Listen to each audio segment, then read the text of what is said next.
what hit me right away. There's a dryness, but it's very efficient. We tried several different combinations of the cymbals, and this room that we're in is really ambient, but a good ambient, a very rich musical ambience to it. And what can happen is, if the cymbals have a certain level of harshness in them, they really, really eat up even a room this big.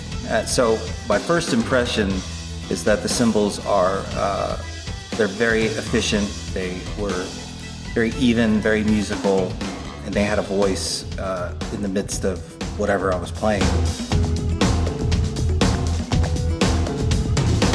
Compared to HHs in the past, I would say that they're modern in a sense of taking what's been learned from cymbal making up to this point and including it in, what I would say is a very, very classic Sabian sound as well.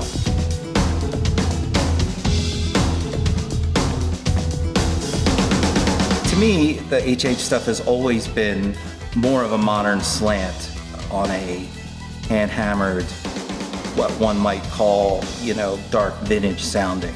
That I enjoy. I find that for the desire to go after something that's very vintage sounding, a lot can be lost for the sake of the kitschiness of something being very dark and dry. There often can be discussions about what works in the studio and what works live, and for me, my experience is that you should be able to play them in whatever setting. If you've seen a live drummer and if his cymbals are hitting you as being really loud, well, they are. That's what's happening. They're harsh, they're bright, they're loud, they're not the right ones. When a cymbal is made correctly, it will do exactly what it needs to do, and it'll respond exactly to the way that you hit it. Imagine, that as being sort of what you're looking for is a cymbal. When I use the word efficient, is that when you play it very hard or very soft, it still speaks in its musical voice. Once I get a really great set of cymbals, they're going to work across any kind of platform.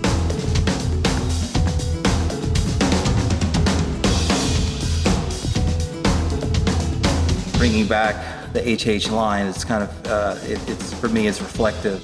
My choice in being with Sabian, and it's interesting to even think about it now because it's been since 1986. And with all the design and line changes to basically just go with the flow of where drummers and musicians and music, where it's headed, there's so much depth to Sabian. It's amazing to think back at what was available at the time that I started playing Sabian cymbals. The choices were very, very limited. What's interesting about all of that is there's never a coldness to anything that Sabian does. That's the product, and it's the people too. At the end of the day, you're talking about a little pretty ugly red-colored building up there in Canada with a very, very tight family, and not everybody has the same last name, but it is, there's a lot of passion to what goes on.